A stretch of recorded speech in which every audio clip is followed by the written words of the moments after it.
Thank you so much and welcome. If it's a little hard to hear at the back, we actually have these wonderful audio headphone live devices. So they're not actually translation, they're actually just to amplify the sound. So if you're at the back and it's a little noisy, feel free to put those on and you'll hear all the next 50 minutes of really exciting content that we're going to share.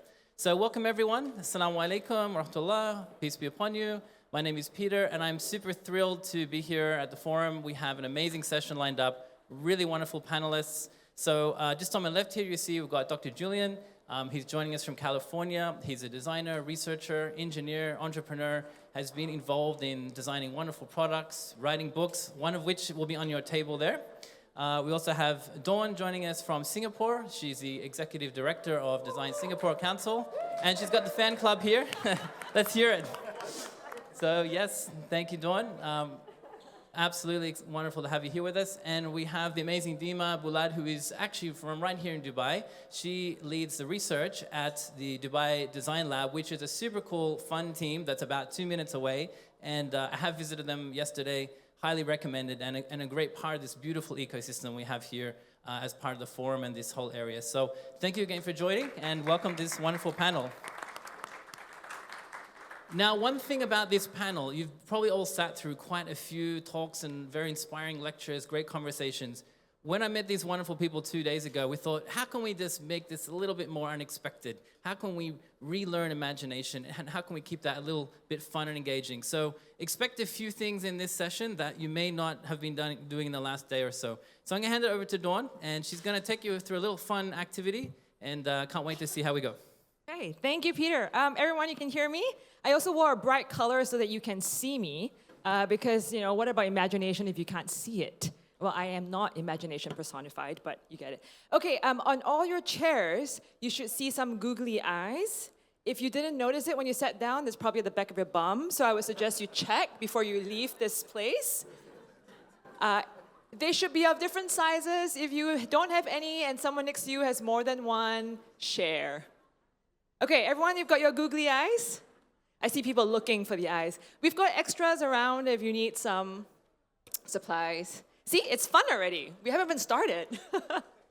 Okay, if people are coming in and they sit next to you and they have no idea what you're doing, please share, okay, and tell them what's going on. Now, for the next 2 minutes, I want you to pick something that you own, anything that you own, and using the googly eyes as inspiration, create a new friend. Okay, they're not sticky. Unfortunately, we couldn't get the sticky googly eyes, so use your imagination.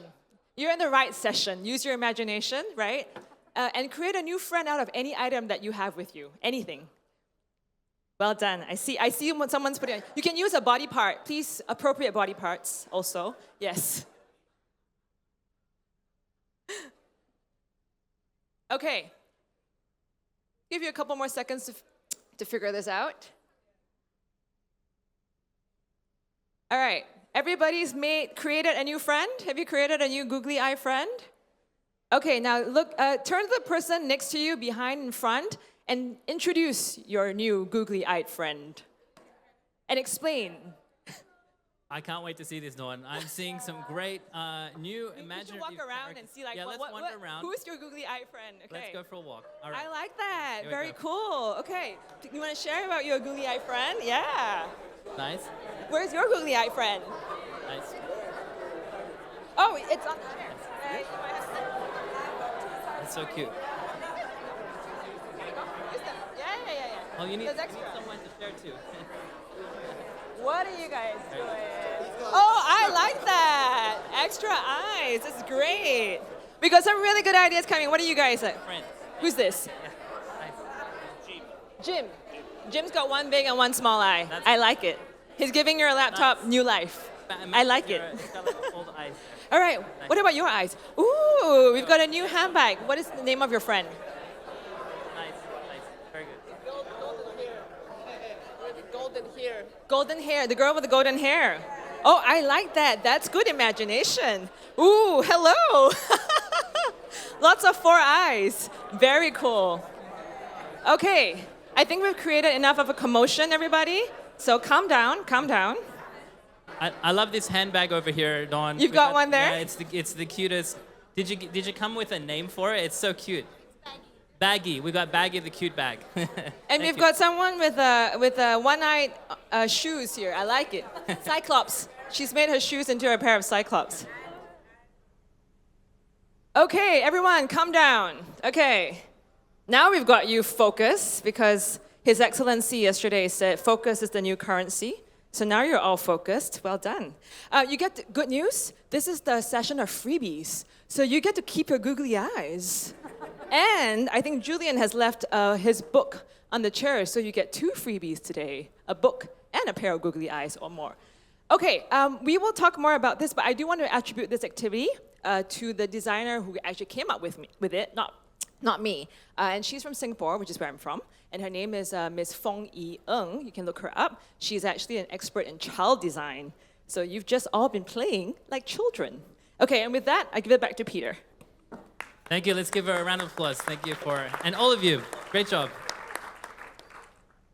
I mean, we can just do googly eyes and characters for the next 30 minutes. I think everyone will enjoy that. But we do also want to hear from these amazing panelists as well, because I've got to know each one of them, and really incredible. Each one of them we could easily benefit from the next 30 minutes or more. But we're going to share and explore our topic today, which is all about relearning imagination. And I'm going to just click to our first slide here, if I can bring that up. And this is just a little bit of an opening provocation, just a thought, especially in the context of just doing that little fun activity. Just not something we're going to have to answer directly, but what would happen if we don't imagine? What would the world look like? Something just to consider. And now maybe we're going to explore the opposite of that, and we're going to hear from Dr. Julian. So Dr. Julian, if I was to ask you and invite you, how do you think about imagination, and does it shape our future? Yeah, so I would say imagination is this evolutionary gift. It's something that we've acquired over the history of the development of our psychology. And if you think of this absolutely peculiar piece of meat in our heads, it's this meat that allows us to see into possibility. It allows us to reflect on where we're at and where we want to go. I would say it's something that we need to really revitalize and integrate into the ways in which we think, and really marvel at our ability to think of new possibilities and think of the future. Okay. So I just want to ask you, since we're all interactive now, is there anything weird about this photo? That's right, he's going over backwards. Now that might seem odd to some of you, like, well, how else would he go over? Why wouldn't he just go over like this, which is how people used to do the high jump? And this to me is one of those examples of someone being able to see into what could be and do something as an iconoclast to resist the current form by which people jumped over the high bar. And I like to imagine, I don't know if I can go back, at the 1968 Mexico City Olympics, that he's pacing around and the other athletes are like, "What's going on, Dick?" This is Dick Fosbury. "What are you doing?" "I'm thinking about going over backwards." "Oh man, don't do it. Are you crazy? You'll never make it." It's not how we do things. We do things going over forwards. We hop. We hop over. He's like, no, I'm gonna go ahead and do this. And then he goes up and the officials are there and he's like, "Raise the bar higher." And they're like, "Sorry?" "Just a little bit higher." Click. No, higher. Okay. And he does it, clears it, and wins the gold medal and changes the sport forever. What does it take to do that? To see into that possibility and say, this isn't the right way. I'm imagining a different kind of world. And then I think of this image. So the wheel was invented, 50 billion years ago. What took them so long to actually put wheels on luggage? And this is a phrase I'll sometimes use when I'm working with people. I'll say, like, are we putting wheels on luggage? Are we taking things that don't normally go together and now putting them together because we can see into a world in which everyone has luggage with wheels, which is hygiene now? If you see someone walking around like this, you're thinking like, oh, it's a hipster. It's time to go around with a bag without luggage in it. How cute they are. But even when we look at this, so this is a patent from 1972. Any mechanical engineers in here?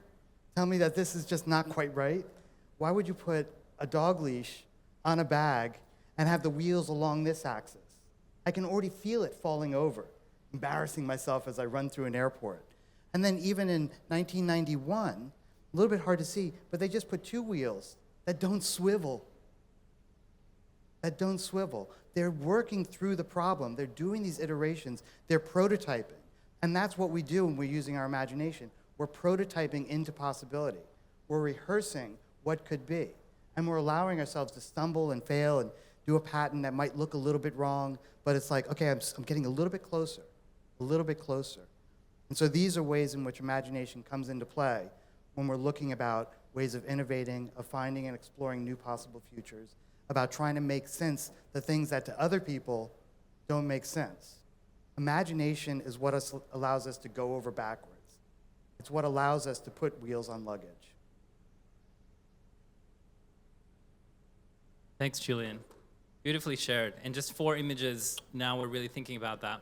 And if we go back to our little googly-eyed activity a few minutes ago, now I'm thinking of that handbag called Baggy. Do you want to? It's a character now. Before it was just a lovely bag. You don't need also wheels. You can just have googly eyes sometimes. But wonderful. I've got a question now for Dawn, joining us from Singapore at the DesignSingapore Council. You've been involved with many amazing projects, teams helping develop international design and strategy across Asia and Europe. And you've run amazing projects and teams, design-led communities. How can we nurture imagination at scale? Is it something that can be institutional? Many of us here are involved in projects and teams and communities. How have you been doing it through your work in Singapore? And I'll just do a little admin plug. If you're at the back and you can't really hear us because of the announcements, the little headphones are amplifiers. They're not translators, so if you want to just put that on, that would help. How do we institutionalize imagination? That is actually what my job is all about. And I come from the National Design Agency of Singapore. And when we talk about imagination, it's easy to think about it as something from an individual, right? I'm imaginative. Someone is imaginative, right? But if we could scale imagination, then that really becomes transformative. And you can really see things happening at a systems level, at a national level, at a global level. So I'll share with you a couple of things, how we think about it, and I'll step down as well so you can take a look. We think about, because imagination is with an I, so we're going to tell you about the 3 I's here. First, which is imagination by inspiration. Right. We did this exhibition in Singapore just 2 months ago at the Singapore Design Week, and it's called the Unnatural History Museum of Singapore. Now, most big cities, most countries have a natural history museum, right? And the Natural History Museum tells you everything that is natural, including most of them have a skeleton of some dinosaur hanging in the middle of the museum. Singapore just has nothing of that. And in fact, actually, we're not really very natural, even as a country, if you look at our history. And so we thought, hey, on the occasion of our 60th year of independence, let's be provocative. Let's do an Unnatural History Museum of Singapore and highlight everything that is not natural, but that actually got us here from where we were. And through that, we were provoking people to think about, hey, who would have imagined that this island country that has no resources could actually be one of the most prosperous nations in the world today? And it's really about that inspiration, that provocation, right? But if we don't show people what's been done before, it's very hard for them to also see what it could be. We can actually learn from the past. But on top of that, we also showed where the future was going. And here you see a skeleton, a 6-meter-high skeleton of the merlion, which is the most unnatural thing in Singapore, if you know us. It's a mythical creature that does not exist, but it's on every symbol of our country. It's actually half lion, half mermaid. Fish, half lion. But anyway, that's a story for another day. And we were showing all the different innovations that was happening in the country, that was pushing the frontiers of science and technology, right? About how we could think about the world differently. Right? And this was a public exhibition that people come to. Then that's about inspiration, and we make that available to the public. Anybody can walk in and be inspired, right? But then how do you nurture imagination for the next generation, right? And can that be cultivated Right? Can you actually cultivate imagination? And I think we think you can. Because imagination is the cornerstone of creativity. And at the fundamental part of it is about mindsets and skills. Right? Through iteration, which is my second I, you can actually practice that muscle, which I think Julian had alluded to, prototyping. It's all about discipline, practice, iteration. You build the muscle, right? You build the mindsets. And we run a program called Learning by Design that we go to the schools, K-12. We go to the K-12 programs with the schools, the public schools, and we run design programs where the kids work on a challenge that they've decided that they want to work on. And together with design facilitators, we help them understand the process of prototyping, of ideating, and of user testing, right? And then they go out. At the end of the program, they may or may not have come up with something that's ready to go to the world. But mind you, these are 7, 8, 9-year-olds, right? They're thinking about how do I get better food in my canteen, right? It's the real problem for them. But they are using this program as a way to train the mindsets and the skills. And if we do this over a generation and multiple generations, you think about all the kids that are going to enter the workforce, enter adults who are going to raise the next generation with a different mindset, right? That's imagination at scale, right? The last I is about imagination through interaction. And here we also run a futures forum, but very much a design-focused one. The Design Futures Forum, funnily also DFF. D is a great alphabet because D is also for Dawn, just saying. We bring all sorts of speculative thinkers, people who are just doing all sorts of great, sometimes strange things out there to allow designers, to allow the business community to interact with them, right? Just very much like what you're doing here. Right. We also run a design education summit where we bring the educators in. You can try and teach the kids, but if the educators and the parents who interact with them every day don't also come on that journey, it's very hard to sustain momentum. So we do an education summit for the adults so that they can help the kids, or rather so they can keep up with the kids, actually, right? And you can see here, the kids are showing their prototypes, right? We got the kids to be front and center of the summit, right? And then this is for our Design Futures Forum, as you can see, very much similar to the convening platform that we're here today to talk about what could be, right? And I'll pause there. Thank you. Awesome. Thank you, Dawn. Great. Really very inspiring work, and anyone who's spent time in and around Singapore, I think will feel it feels like a very design mature space and experiences from the airport onwards. So thank you, Dawn, for joining us and for sharing that. I'm really grateful that we've got Dima here with us. So Dima leads, she's head of design research at DDL, or Dubai Design Lab, which is just nearby here in the Emirates Towers. And I've seen the work firsthand and the team that is very influential in and around Dubai and beyond. And so it's fantastic. I thought maybe you could share a little bit about how does Dubai Design Lab foster your collective imagination through your team and beyond. And tell us a little bit about DesignGov. I think that's really relevant for the forum and our audience today. Absolutely. Thanks, Dima. Thank you. I'm going to stand up. I'll give you this clicker as well. We didn't put googly eyes on the clicker, guys. Come on. We should. Man, we're so boring. Sorry, guys. These guys, the audience won. Do we have someone? Oh. Here's my friend. Okay, so I'm going to bounce on some ideas that were already done, but maybe the focus of these next 5 minutes can just be what is so particular about the Dubai Design Lab culture and how we do it. So when I was thinking about this question, I really love the word foster, nurturing, because when we were discussing it, it's not a spontaneous act. So imagination is not a spontaneous act. It's not like we wake up one day and say, hey, let's imagine. So it needs a little bit of guideline. It needs a space for it to happen. And this is something that we kept talking about. There's no imagination, it's not with a big I, but this is something that should be done. It's an intentional act. And so at the Dubai Design Lab, we really feel like it's a collective act that we do together. So it's not a solo act, it's a collective act. And I'll get into that in a bit to tell you how we do it in a very disciplined manner, almost. We're very serious about our imagination. But before I do that, let me just give you a bit of context. At the Dubai Future Foundation, our mission is to stay and keep Dubai 10 years ahead. And to do that, it needs more than foresight. It needs more than tech infrastructure. It needs people, and it needs people who imagine. That's why one of our core principles as a team is to imagine together and imagine with people, not for people.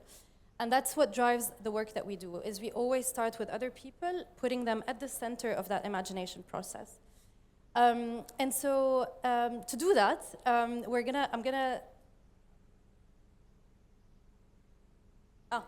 middle.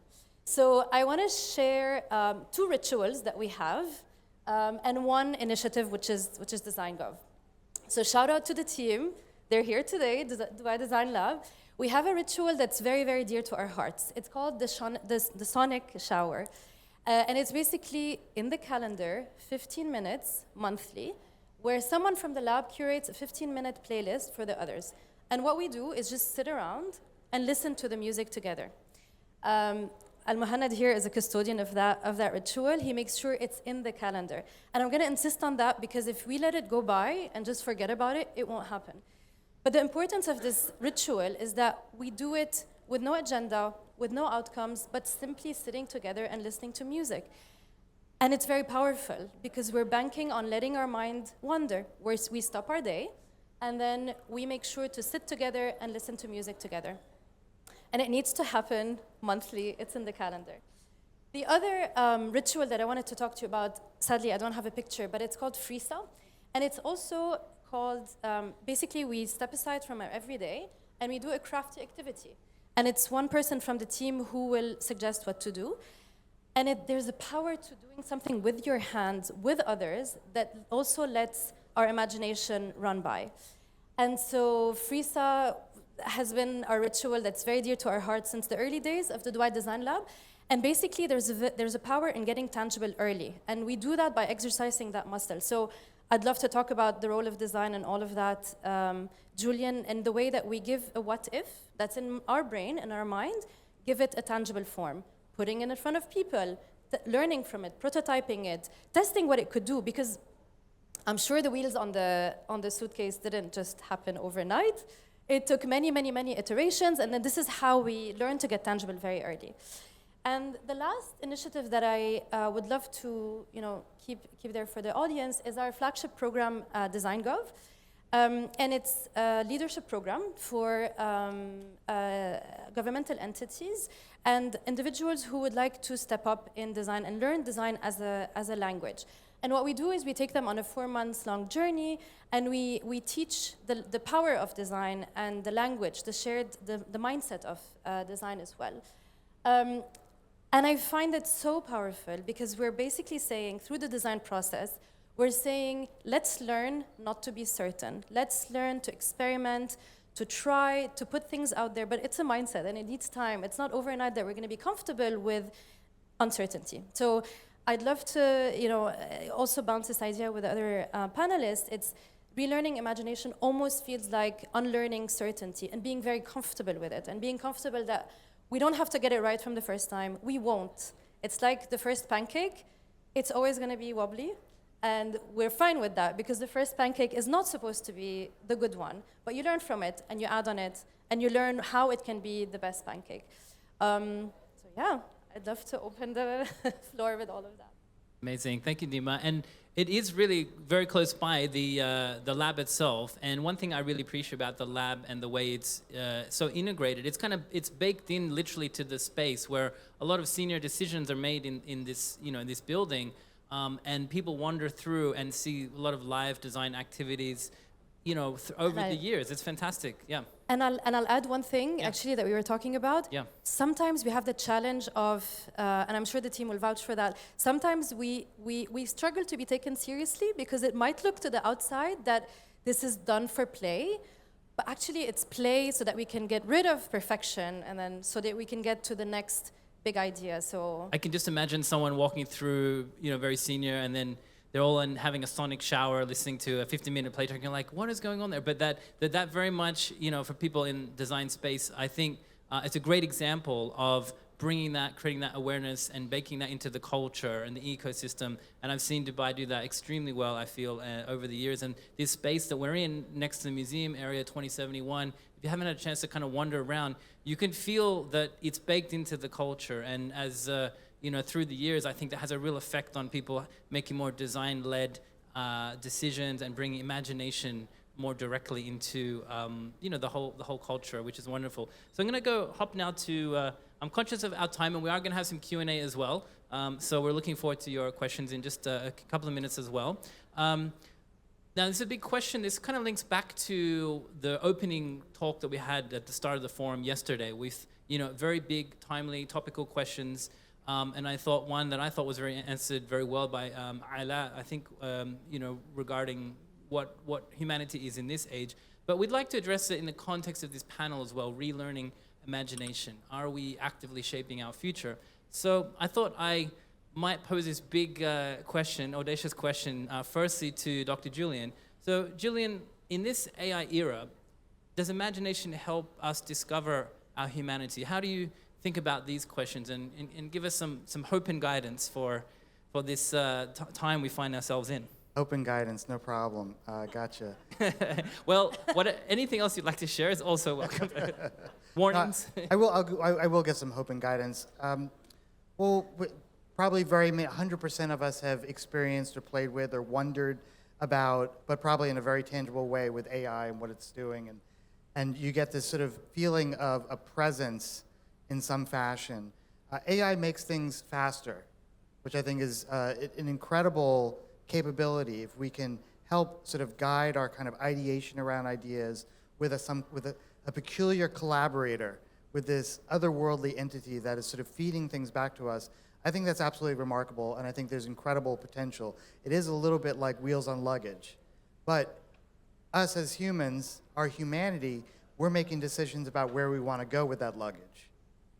And I think that's where the kind of integration between AI and its capabilities and us and our humanity, AI is in a way a kind of tool that helps us explore, rehearse, run through various scenarios. It's always kind of asking us and prompting us in these ways. But ultimately, we have to remember that we are the ones making decisions about where we want to go and what kind of future we want to inhabit.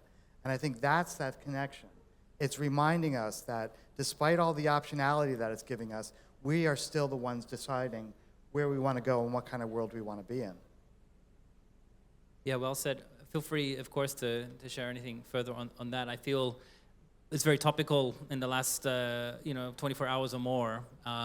At the heart of each panel, we're all navigating these questions. How do you think, some of the projects, especially the educational ones, Dawn, that you lead, you're around young people and you see that fresh imagination. So I live in Australia, and this morning I saw my 15-year-old, my wife sent a photo that she had got a little projector we have in our house, like a little, you plug into your Mac, and she had set it up on her wall and put this whole like ambient lo-fi castle image. And then I saw the photo my wife sent. Her whole room was like this living castle thing. And I'm like, that is so cool. Like when I think projector, I thought, oh yeah, we're gonna sit up and watch a movie. But she just transformed her room through the simple bit of like, and I'm like 43, I'm so boring now, and she would just, simple bit of imagination and knowing which YouTube channel to do that. You must see that all the time in your program, especially in the era of AI. And I think for us, especially with the children or the next generation, the youth, they are all digital natives. So we just work on the assumption that they come already knowing how to use all the tools better than any of us can, right? And I think exactly like how your daughter has used it, it actually allows them to then put form to their imagination. Because previously she could have imagined, her room was a sandcastle, but unless she went to the beach and collected sand and physically brought that back home and recreated that in her room, which would give Peter a heart attack, it would just stay in her mind, right? But now with the technology, she's able to then recreate it, not real sand, maybe not yet, right? But she's able to recreate that physical form, digital physical form, that gives manifestation to what was in her imagination. So I think it's something that we should really think about how we bring it in to augment it, because the next generation is definitely doing it. Yeah. Absolutely. I like that a lot. Please, and ahead. I'm going to bounce on this just also to share, if we're coming up with a catchphrase for this panel, now, can we keep the imagination as children? So can we all imagine as children, but then decide like adults? So, because I really do believe that there's this power to letting your mind really open up for possibilities, but then what we do with them, exploring the unintended consequences. We always give the example of the person who I forgot his name now, but I'll bring it to you. But the person who invented the unlimited scroll apologized because actually we didn't explore where it would take us as a society. So I think this is our role. Can we keep our imagination run wild, but then can we decide what to do with it responsibly, ethically? We don't have to do all the ideas that are out there, but it's our responsibility to keep it open in the beginning. Absolutely. I think we've got some amazing people in the audience. I thought maybe we'll open up for some questions as well. We have another about 10 minutes or so. So feel free to ask any questions about any of these areas relating to imagination as well. I'm going to run my mic out. Yeah. And maybe just do a short intro, where you're from or anything you can share. What was your googly-eyed character? Whatever you like. I'll leave it with you. Hi, I'm Maria from Brazil, from Latin America Association. My friend is squarey. He has 3 eyes. Her googly-eyed friend has 3 eyes. I like it. Yeah, not Jimena's, mine. So my question for you is, we are bringing different perspective from Latin America and from other countries too when we are thinking about futures. So I want to ask how diversity of perspectives can change or improve our ways to imagine reality.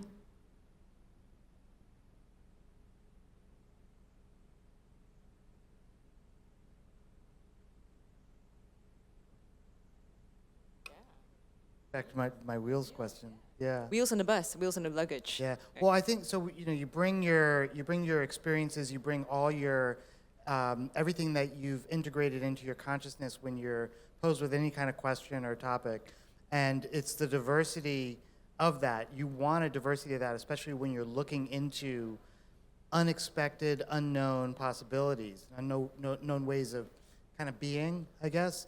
And there was I was introduced to. I've met a lot of people here, and I can't remember his name, apologies, but he was talking about how an indigenous tribe in Chile that he was working with has a completely different understanding of what time is. It's becoming, not I am, which is one of those kind of unique kind of little mind shifts that if you're entering into a new terrain, new territory, where the knowledge, the ways of being are entirely different, understanding and appreciating the value of a different way of seeing into the world is absolutely required. Otherwise, you're kind of tracking into a future or a next or a way of understanding the problem of how do we put do we put wheels on luggage? You might get a uniform response. For 50,000 years, it's like, no, we don't do that. That's not the way we operate. Until you have someone who comes with a different perspective, and it's like, I don't know what you're doing. There's the wheel, there's the luggage. Why don't you put those two together? So I think it's absolutely crucial. I think it goes without saying that a diversity of consciousness in these kinds of topics is absolutely critical. I might add to that. I think also it's got to be more than just a mindset. You actually you can codify it. And I think that what Dima has shared with what Dubai Design Lab has done is that they've codified that practice. It's easy to say, oh, just go imagine. Sure, I'll just imagine, right? But most of us can't crystal ball. I mean, it's hard, right? You just can't crystal ball. And you need prompts, you need some, nudges, but actually we all need some form of guideposts, right? And the guideposts could come in the form of protected time. It could come in the form of the activity that is completely different from your day-to-day, right? And it could come from just being, right? Or just doing something else. And I think what's important is that we put some parameters around freestyling. And then it's also about creating safety, because actually unbridled imagination can also be quite scary, actually, right? If I go back to the question about can we scale imagination and learning of imagination. It's also about how can you put in some of the guideposts to encourage it and nudge it in the right way, and allowing some of these diversity of opinions to show up. People may not always be ready for them, but the codification of that practice, that iteration over time, something beautiful will come out of it. Yeah. Just on the, thank you. On the diversity of imagination itself, just a last little point, in my explorations in the region here for the last 20 years, I discovered, tippy-toeing into this world of imagination, this idea of khayal in the Arab region. And there was a 1,000-year-old book I kind of came across which explores khayal as imagination of the heart, different faculty, different perspective completely. And it sort of opened for me this idea of actually my previous understanding of imagination was so small and limited, and that there's a whole modality of imaginal worlds rather than imaginative worlds. Anyway, that's going to be a whole big khutbah and topic. I'm not going to start. But I think given that we have our topic of relearning imagination, we can all, explore a little further those beautiful, diverse perspectives on what imagination is, how do we practice it, how do we develop it, how do we engage with it. We've got some other great questions. We've got a roaming mic now as well, I think. Yeah, do you want to help me pick someone? We've got so many great hands. Great, thank you. That's cool, thank you. Please do a short intro about yourself as well. Your character, if you dare. Who was your character, if you like? As you like. Pranam Da, good afternoon. My name's Jacob. I work at the Office of the Future Generations Commissioner for Wales, and I co-lead the Impact Coalition for Future Generations. I wondered what the panel's thoughts were on whether or not you could have good, bad, or dangerous imagination. At one point, colonization was imagined. Building hotels in Gaza is being imagined. I wondered if there was such a thing as bad or dangerous imagination, and how do we control or mitigate that?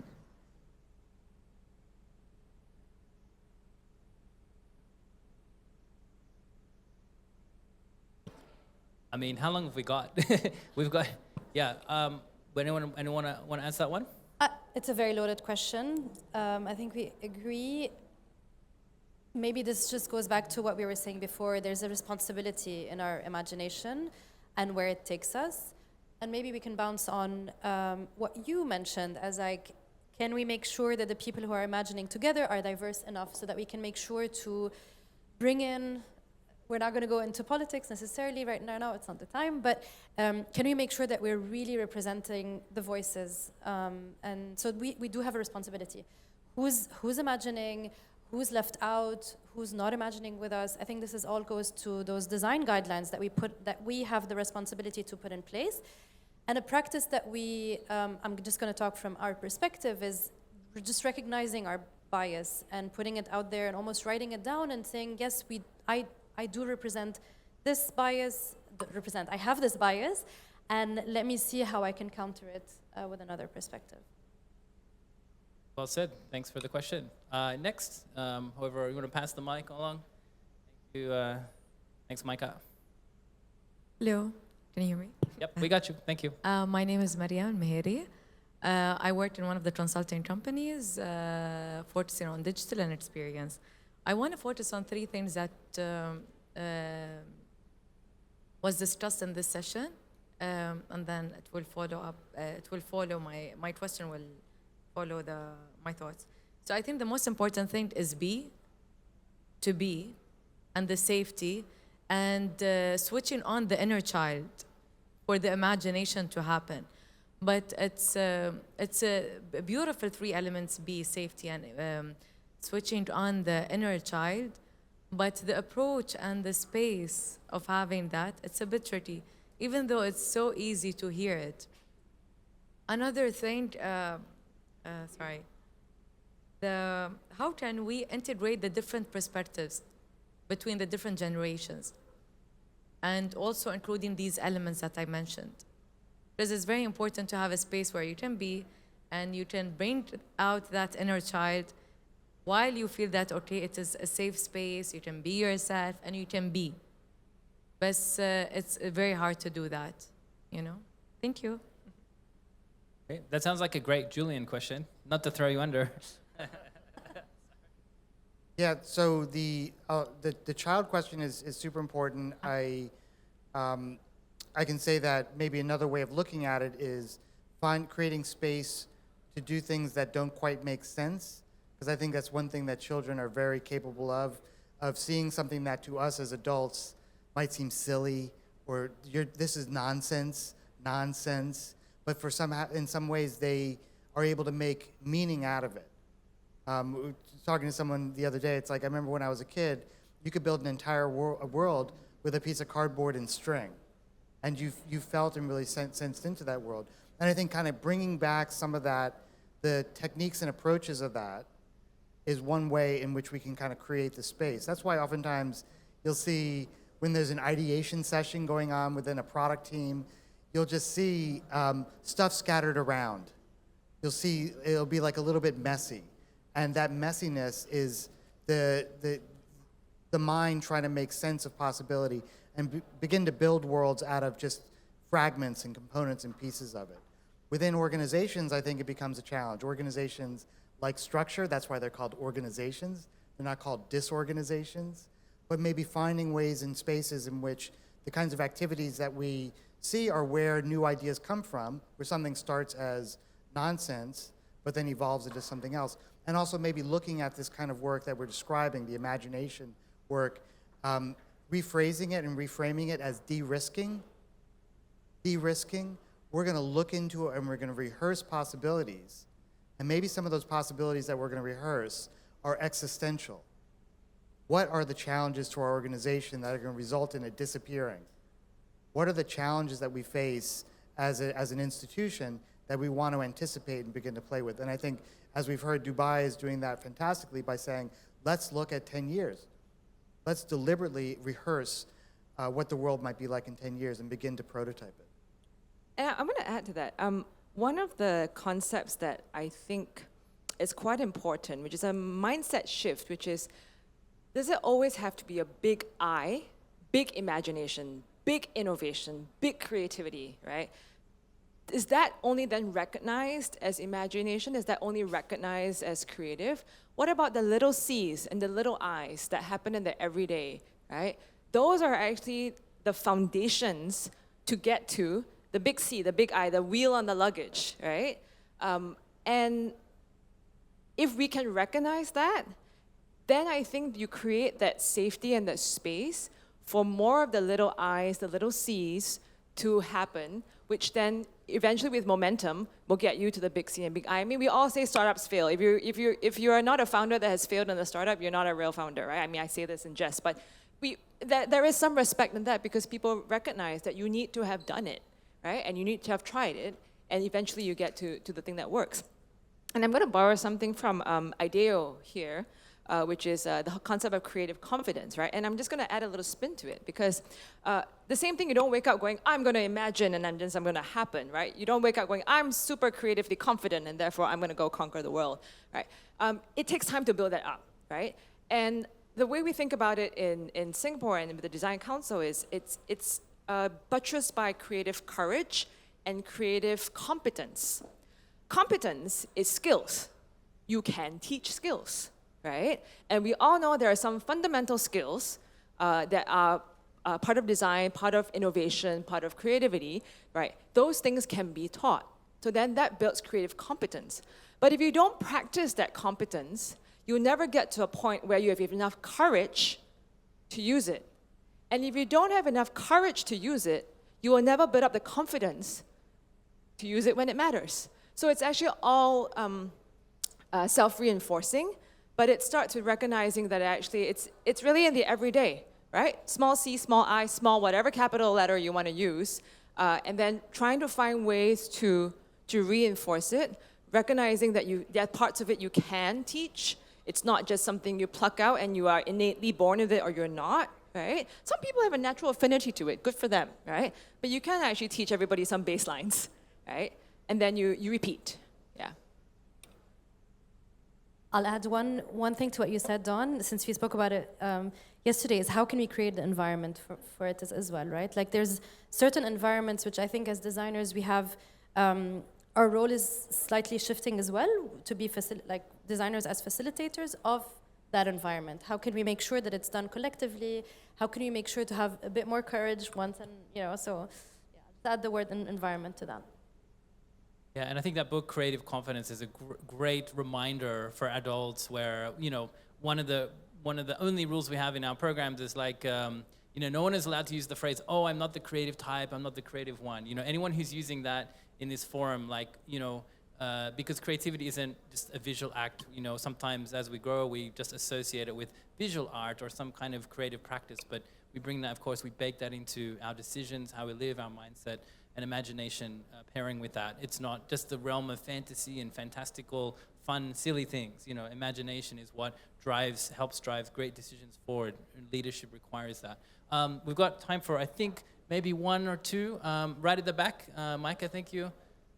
Thank you. And please, if you will, welcome to introduce your little googly-eyed character, but that's at your discretion. Sure. Hi, my name is Fahim Musa. I'm from Toronto, Canada, and I've got one googly eye sitting here on my knee, and I just call him Uni. So nice. Love it. Yeah. Are you a dad? Because that's a very dad-level pun. Yes, it's yeah. I'm a dad of two lovely girls, and they'd be rolling their eyes. They don't right like now. my jokes. So I work with management consulting firms and help them grow in this era of AI and accelerating technology. And I want to, have a question regarding AI since you brought it up. I'm just wondering if anyone in the panel has examples of how we can tap into AI and use it as a thinking partner to help us imagine better. Thank you. I can start first. There is a design studio in Singapore called Stuck, S-T-U-C-K, and they've developed a tool called Hypersketch. You can actually download it on the App Store, so I'm doing a little plug for them. They are designers who created an AI tool for designers. And it's actually pretty cool. So what you do is you kind of just sketch something in, you give it some parameters of what you're kind of looking for, and then the tool will actually generate things for you, and then you can continue to iterate with the tool. And I'm not doing it justice by my description, but go try it out, right? And we use it now in some of the design schools in Singapore as a enabler for the students to learn about iteration in their product development, in the industrial design. So that it's used as a way to help them put form to thought and to imagination, right? The thing with, I think that the reality is none of us really know where AI is going. I'm just going to call it out. If you do, please tell me. I would love, I put my money on you, right? Oh, no, none of us know, right? Maybe to the gentleman's earlier question, right? Is there dangerous imagination? Yeah, completely. With technology, there's always dangerous imagination, right? But we're only limited to as far as we allow ourselves to, and the tools basically are responding to what we give it, essentially. So if you prompt it a certain thing, you give it certain parameters, it's responding to what you're asking it for. So we don't use it as a way to just replace fundamental skills that you should have coming through a design school, but we use it as ways to augment, to say, hey, how are you thinking about this product design, right? How are you thinking about this service design? And if you need to put form to it, then let this tool help you, because the other part is important is storytelling. You must be able to tell the story. And again, when people can see, even if it's a prototype, even if it's digital form, right? People can see, then you can tell, and then you can move on from there. So that's at least how we're thinking about it in a sort of more realistic way. I'm an engineer, and I love making tools. And I think my response to the earlier question is AI does things faster.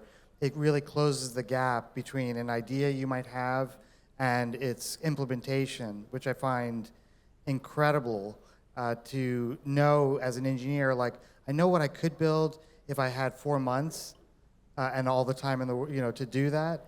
To be able to close that gap is absolutely it's kind of world changing, especially for tool making.